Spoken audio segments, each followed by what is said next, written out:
नमस्कार दोस्तों, मैं मृत्युंजय सिंह आज वर्ल्ड मैपिंग के पार्ट 2 को लेकर के उपस्थित हूँ।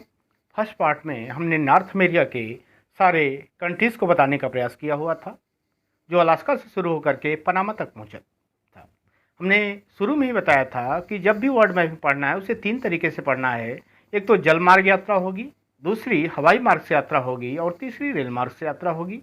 तो उसके पड़ाव में आज हम जो यात्रा करने वाले हैं जल मार्ग से यात्रा करने वाले हैं और इस क्रम में केवल हम तटीय क्षेत्रों को ही देखेंगे। इससे पहले कि आगे बढ़ूं, मैं चाहूँगा कि कल के वीडियो को जो बिगिन किया था उससे आपको रिकनेक्ट कर दूं ताकि आपको आसानी हो, आप चीज़ों को समझ सकें कि हमें चलना कैसे है। तो क्विक रिवीजन देखिए, अगर कल का वीडियो आपने देखा है तो इसे आसानी से देख सकते हैं। हमने कल के वीडियो में बताया था Alaska, Canada, USA, Mexico, Guatemala, Belize, El Salvador, Honduras, Nicaragua, Costa Rica और पनामा, ये सारे देशों को हमने बताने का आपको प्रयास किया था। अगर आपने वीडियो को देखा है तो भूगोल का विद्यार्थी वह है जिसे मैप को देखने के लिए मैप की आवश्यकता ना पड़े। तो मेरे साथ आप चलिए, मेरे सामने भी मैप नहीं है। अब देखिए कैसे हमें रिवीजन करना है, विजुलाइज कैसे करना है।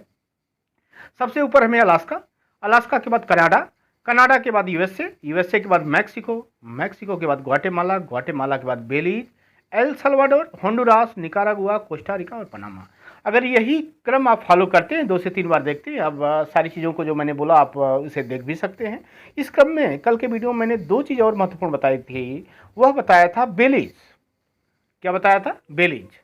बेलीज बताया था कि एकमात्र ऐसा मध्य अमेरिकी देश है जो पूर्णतः अटलांटिक महासागर के तट पर है। और दूसरा बताया था एल सल्वाडोर, एकमात्र ऐसा देश है जो पूर्णतः प्रशांत महासागर के तट पर अवस्थित है। यहां से लेकर के क्वेश्चन पूछा है। इसके अलावा बताया था कनाडा की प्रशासनिक राजधानी ओटावा, ओटावा नदी के किनारे है। और यूएसए की राजधानी वाशिंगटन डीसी पोटामैक नदी के किनारे है। यहां तक बताया था हमने। और इसके बाद हमें क्या करना हो देखने का प्रयास करिए। अब क्या करना है, इसी जो तटीय क्षेत्र है, देखिए आर्कटिक महासागर से जो शुरू होते हुए अटलांटिक महासागर जाएगा और जिस पनामा तक लेके गया था मैं, पनामा से प्रवेश करके पनामा नहर द्वारा आपको प्रशांत महासागर होते हुए पूरे के पूरे नॉर्थ अमेरिका का एक चक्कर लगाना है और ऐसे ही पढ़ना है। उसी क्रम को मैं आगे बढ़ाने का प्रयास कर रहा हूं। तो देखिए आगे हमें चलना कैसे है। देखिए, जब भी हमें ओशियन पढ़ना है यानी कि जल मार्ग की यात्रा करना है तो उस महासागर देखना है। महासागर में से क्या होगा, सागर कनेक्ट होगा, ध्यान रखिएगा, सी। और सी में कोई न कोई गल्फ होगा, बे या बाइट होगा। ये साइज और स्थिति के आधार पर इसे अलग अलग गल्फ, बे या बाइट कहते हैं। और उसके आगे मिलेगा हमें आइसलैंड और लास्ट में मिलेगा स्टेट। अब ये हो सकता है कि स्टेट या जल संधि क्या है। स्टेट या जल संधि का तात्पर्य होता है कि वह मार्ग जो 2 जलीय भाग को जोड़ता है। स्टेट मतलब जल संधि, यानी कि 2 जलीय भाग को जोड़ रहा है। तो अलग किसे करेगा? स्वाभाविक रूप से 2 स्थलीय भाग को। तो हमें यही देखना है कि अगर किसी भी सागर के बारे में पढ़ रहे हैं तो हमें वह सागर किस महासागर से रिलेटेड है, अथवा गल्फ बे बाइट किस सागर में अवस्थित है और कौन सी जल संधि कहाँ है। जैसे हम डोवर स्टेट की बात करते हैं या डेविस स्टेट की बात करते हैं, तो ये सारी चीज़ें हमें देखना पड़ेगा। चलिए आज वही नॉर्थ अमेरिका का क्रम स्टार्ट करने का प्रयास कर रहा हूं, जिसमें सबसे पहले मैं आर्कटिक ओशन की तरफ बढ़ूंगा और उसके महत्वपूर्ण प्लेस को दिखाने का प्रयास आपको करूंगा। देखिए सबसे पहले क्या है, जो ए वाला एरिया है ये आर्कटिक ओशन है, इसे देखिए ध्यान से। और यह जो एरिया है पूरा का पूरा अटलांटिक महासागर है, नॉर्थ अटलांटिक महासागर। और यहाँ से आके होती है, जब पनामा से होते हुए यहाँ क्रॉस करेंगे तो यह आ जाएगा आपका पैसिफिक ओशन, प्रशांत महासागर। और यहीं बेरिंग सी से होते हुए पुनः आप बिफोर सी में पहुंच जाएंगे, यानी कि नॉर्थ अमेरिका का एक चक्कर। अब इस क्रम को देखिएगा, यहाँ से बारंबार क्वेश्चन आते हैं, हमें पढ़ना कैसे है। तो देखिए सबसे पहले क्या करना है, आर्कटिक ओशन को आपने देख लिया और आपके पास एक मैप जरूर होना चाहिए। लेकिन जब तक समझा रहा हूँ आपको मैप नहीं देखना है। लेकिन जब दोबारा इस वीडियो को देखिएगा तो मैप से एक आउटलाइन मैप लीजिएगा और हर प्लेस को क्या करिएगा, इंडिकेट करिएगा लिस्ट ऑफ लोकेशन की तरह। तो सबसे पहले हमें देखना है ब्यूफोर्ट सी। कौन सा सी है? देखिए ब्यूफोर्ट सी।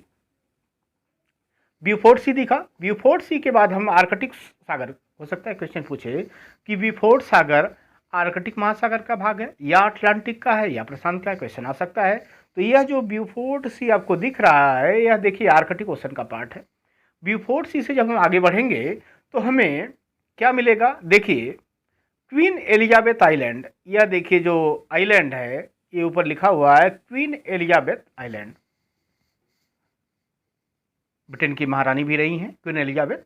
तो पहला जो आइलैंड हमें देखना है, अपने मार्क करना है, वो क्वीन एलिजाबेथ आइलैंड हो। क्यों महत्वपूर्ण अभी बताने का प्रयास कर रहा हूँ।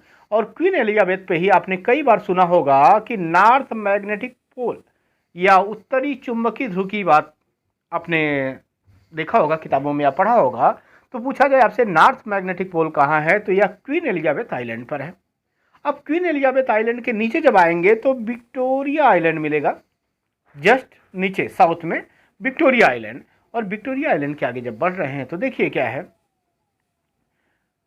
देखिए उसके बाद एक जो द्वीप दिखेगा महत्वपूर्ण द्वीप, वह है एलिस मरे द्वीप। कौन सा द्वीप है, एलिस मरे द्वीप। अब एलिस मरे को एक बार देख लीजिए क्या है, यह है एलिस मरे द्वीप।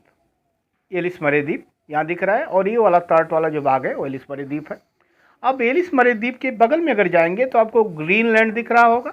इससे पहले जो वीडियो मैंने बनाया था उसमें सारे कंट्रीज़ को, सारे क्षेत्र को दिखाने का प्रयास किया था। और उसके नीचे जब आएंगे तो आपको मिलेगा बैफिन वे। देखिए बैफिन की खाड़ी है, इस बैफिन की खाड़ी को देखने का प्रयास करिए। फिर से इसे थोड़ा सा जूम कर देता हूँ ताकि आपको दिखाना आसान हो सके। अब देखिए इस चीज़ को आसानी से कैसे आप रीड करेंगे, कैसे मार्क करेंगे, वो बहुत ज़रूरी है आपके लिए। सबसे पहले हमने आपको क्या बताया, क्वीन एलिजाबेथ आइलैंड, यह है क्वीन एलिजाबेथ आइलैंड, आपको दिख रहा होगा। क्वीन एलिजाबेथ आइलैंड पे हमने बताया नॉर्थ मैग्नेटिक पोल है। इसके अलावा हमने बताया था क्वीन एलिजाबेथ आइलैंड के नीचे है विक्टोरिया आइलैंड। कौन सा है, विक्टोरिया आइलैंड है। और विक्टोरिया के यदि आप बगल में जाइए और क्वीन एलिजाबेथ के, तो आपको मिलेगा एलिस मरे। ये वाला भाग जो ग्रीनलैंड से सटा हुआ दिख रहा है, यह है एलिस मरे द्वीप। यह जानना इसलिए भी महत्वपूर्ण है, जब आगे आप विभिन्न स्टेट या जल संधि को देखेंगे तो इन सब की आवश्यकता पड़ेगी। अब देखिए एलिस मरे द्वीप के बाद जाएंगे तो आपको ग्रीनलैंड मिलेगा। और एलिस मरे द्वीप से आइए तो यहाँ देखिए बैफिन प्रायद्वीप है, बैफिन द्वीप है। बैफिन द्वीप से जो संलग्न खाड़ी है वो बैफिन वे है। कोई पूछे कि बैफिन वे कहाँ है, तो आपको ध्यान रखना है कि बैफिन द्वीप और ग्रीनलैंड के मध्य अवस्थित है जो खाड़ी है उसे बैफिन वे कहते हैं। अब देखिए यहाँ तक का जो आपने एरिया देखा, यह आर्कटिक महासागर का पार्ट था। लेकिन जो ही आप लेब्राडोर सी में प्रवेश कर रहे हैं, आप अटलांटिक महासागर में प्रवेश कर चुके हैं। तो अब इसके आगे देखिए कि हमें चलना कैसे है अटलांटिक महासागर में जब हम प्रवेश कर रहे हैं। देखिए अटलांटिक ओशन आपको दिख रहा होगा। तो सबसे पहले आपको लेब्राडोर सी, लेब्राडोर जलधारा को लेकर के भी बार बार क्वेश्चन पूछा जाता है कि ठंडी है या गर्म है, इसी में आगे आपको बताने का प्रयास करूंगा। देखिए लेब्राडोर सी के नीचे आइए, गल्फ ऑफ सेंट लॉरेंस है, आपको दिख रहा होगा। और यह सेंट लॉरेंस नदी जो ओंटारियो झील से निकलती है उसका निकास स्थान है। और देखिए गल्फ ऑफ सेंट लॉरेंस के जस्ट ऊपर दिख रहा होगा न्यू फाउलैंड, ये कनाडा का एक छोटा सा प्रांत है। और गल्फ ऑफ सेंट लॉरेंस के नीचे देखिए नोवा स्कोशिया आपको दिख रहा होगा। उसके नीचे दिख रहा होगा Bay of Fundy. Bay of Fundy की विशेषता है कि यहाँ वर्ल्ड का सबसे लंबा टाइड आता है। क्या आता है, सबसे लंबा, सबसे बृहद। अब देखिए एक एक स्थान को आपको दिखाने का प्रयास कर रहा हूँ कि आपको चलना कैसे है। हमने आर्कटिक ओशन को दिखा दिया। आर्कटिक ओशन के बाद हम अटलांटिक ओशन में आए तो लेब्राडोर, उसके नीचे यहाँ देखिए न्यू फाउलैंड, यह कनाडा का एक छोटा सा प्रांत है। उसके नीचे आइए देखिए यह सेंट लॉरेंस की खाड़ी है और यही सेंट लॉरेंस नदी का निकास होता है। और उसके नीचे देखिए एक छोटा सा द्वीप है नोवा स्कोशिया, यह वास्तव में एक प्रांत भी है कनाडा का। और उसके नीचे देखिए नोवा स्कोशिया जस्ट नीचे जो खाड़ी दिख रही है इसे बे ऑफ फंडी कहते हैं। इसकी सबसे बड़ी विशेषता है कि वर्ल्ड का जो लार्जेस्ट टाइड आता है इसी बे ऑफ फंडी में आता है। एक दो बार क्वेश्चन आ चुके हैं। उसके नीचे देखिए लॉन्ग आइलैंड है और लॉन्ग आइलैंड के नीचे लिख रहा है चेसपकी वे। हो सकता है आपको ये समझ में आए कि हम क्यों पढ़ रहे हैं, नहीं पढ़ रहे हैं। तो चेसपकी वे से क्वेश्चन पूछा गया है कि चेसपकी वे किस लिए फेमस है। तो ध्यान रखिए नॉर्थ अमेरिका में सबसे ज़्यादा मोती या जो पर्ल का उत्पादन होता है वो चेसपकी वे है। और चेसपकी वे के साउथ में आएंगे तो आपको केप हैट्रस दिखेगा। और केप हैट्रस वह स्थान है जहाँ से गल्फ स्ट्रीम जलधारा, गर्म जलधारा है, उसका नाम आपने सुना होगा। केप हैट्रस से टकराने के बाद ही गल्फ स्ट्रीम जलधारा की उत्पत्ति होती है, जिसके वजह से पूरा पूरा जो यूरोप है का एक भाग है वो शीत ऋतु में भी खुला रहता है, सारा पोर्ट वहाँ का। अब उसके बाद आ जाइए फ्लोरिडा पेनिनसुला, यह है फ्लोरिडा पेनिनसुला। और यह है क्या, वास्तव में पूरे पूरे यूएसए अर्थात संयुक्त राज्य अमेरिका में जो 50 राज्य हैं उसमें एकमात्र ऐसा राज्य है जो पूरी तरह क्या है, प्रायद्वीपीय राज्य है, फ्लोरिडा। और फ्लोरिडा के नीचे आइए तो आपको देखिए गल्फ ऑफ मैक्सिको दिख रहा होगा, और यह क्यूबा और हैती डोमिनिकन रिपब्लिक, कल के वीडियो से आप लिंक कर सकते हैं, ये मैंने आपको दिखाने का प्रयास किया हुआ था। अब चलिए, एक चीज़ हमने दिखा दिया, अब इसके आगे आइए कि हमें वास्तव में इसके आगे पढ़ना है तो पढ़ना है कैसे वर्ड मैपिंग को, और आपको मार्क जरूर करना है। अगर मार्क नहीं करे तो समझिए कि सारी मेहनत आपके लिए बेकार है, और वर्ड मैपिंग में कभी भी कॉन्फिडेंस आपका नहीं जागृत होगा। अब देखिए, अटलांटिक महासागर का ही एक पार्ट है जिसे कहा जाता है कैरेबियन सी। देखिए ये जो पार्ट है वो कैरेबियन सी अटलांटिक महासागर का है, और कैरेबियन सी के तट पे एक बंदरगाह है, उस बंदरगाह को देख लीजिए। आपने पनामा नहर का नाम तो सुना होगा कई बार, कि पनामा नहर पूछा जाता है बार बार कि अटलांटिक महासागर और प्रशांत महासागर को जोड़ने के लिए जो नहर है वह कौन सा है, पनामा नहर है। जिस प्रकार स्वेज नहर भूमध्य सागर और लाल सागर को जोड़ता है, उसी प्रकार पनामा नहर अटलांटिक महासागर को प्रशांत महासागर से जोड़ने का कार्य करता है। तो ध्यान रखिए, आधी यात्रा हमने कर ली है इसकी। अब इसकी आधी यात्रा जो है हम नेक्स्ट वीडियो में इसे करेंगे, लेकिन एक बार समराइज जरूर करने का प्रयास करेंगे कि वास्तव में आपको पढ़ना कैसे है और इसे मार्क कैसे करना। सबसे पहले हमने क्या बताया, नॉर्थ अमेरिका की कंट्री बताने के बाद सबसे पहले हमने आपको बताया क्वीन एलिजाबेथ आइलैंड।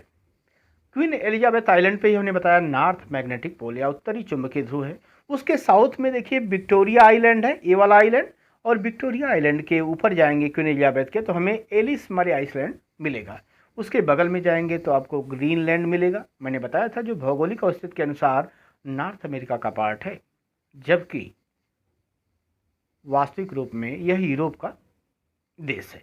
उसके बाद हमने बैफिन वे से आगे बढ़ते हुए आपको बताया कि जो ही लेब्राडोर सी देखते हैं, ये वास्तव में आप अटलांटिक महासागर में प्रवेश कर चुके हैं। हो सकता है क्वेश्चन आपसे आ जाए कि लेब्राडोर सी पार्ट है आर्कटिक ओशन का, पैसिफिक ओशन का या अटलांटिक, तो ये उत्तरी अटलांटिक महासागर का एक पार्ट है। आगे देखिए, उसके आगे न्यू फाउलैंड तट है। उसके नीचे देखिए मैंने सेंट लॉरेंस की खाड़ी बताया, Nova Scotia way of Fundy के बारे में कुछ बताया, लॉन्ग आई चेसपकी वे, केप हैट्रस और फ्लोरिडा पेनिनसुला के बारे में बताया। इसके बारे में कुछ लिखित विवरण है, उसे देख लीजिए। वह विवरण क्या है जो अभी बताया है।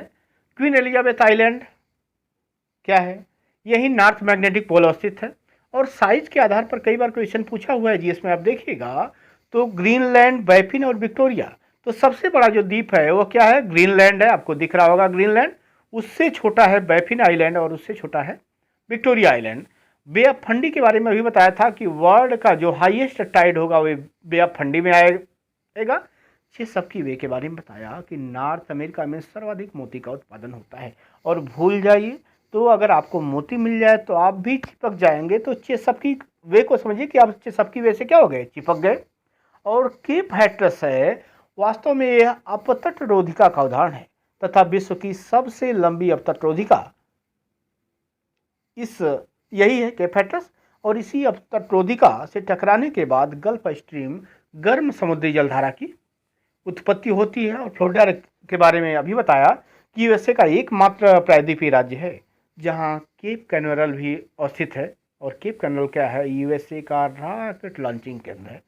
एक दिन जो वीडियो का पार्ट है हमने आज जो बताया उसे ध्यान दीजिए कि हमने आज अभी केवल बताया आर्कटिक ओशन और बताया हमने अटलांटिक ओशन।